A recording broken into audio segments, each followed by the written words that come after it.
बरेली नामक गांव में एक 12 साल की लड़की रहती थी जिसका नाम रूपाली था। उसे बचपन से ही गाना गाने का बहुत शौक था। उसके घर में एक बूढ़ी दादी भी थी जो दूसरों के घरों में काम करके अपना पेट पालती थी। दादी माँ बहुत बूढ़ी हो चुकी थी। कुछ दिनों बाद उनका देहांत हो जाता है। अब रूपाली बिल्कुल अकेली पड़ गई थी।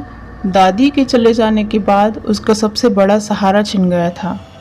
वह दिन रात रोती रहती थी और अब तो उसके खाने पीने के लाले भी पड़ने लगे थे। कई घरों में जाकर काम मांगती है लेकिन कोई भी उसे काम पर नहीं रखता है।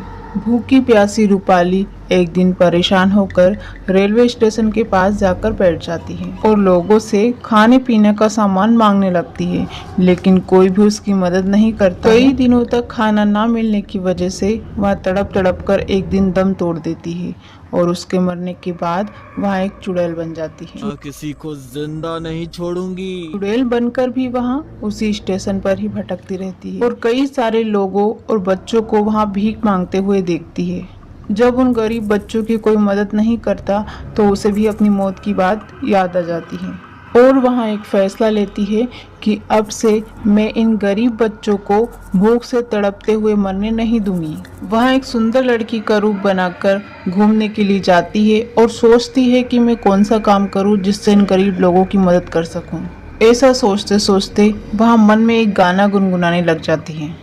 ऐसे ही वहाँ आगे बढ़ते बढ़ते गाना गुनगुनाते हुए चली जाती है। मत पूछ मेरे महबूब सनम तुझ कितना प्यार मैं करती हूँ। लोगों को उसके गाने का अंदाज बहुत ही पसंद आता है।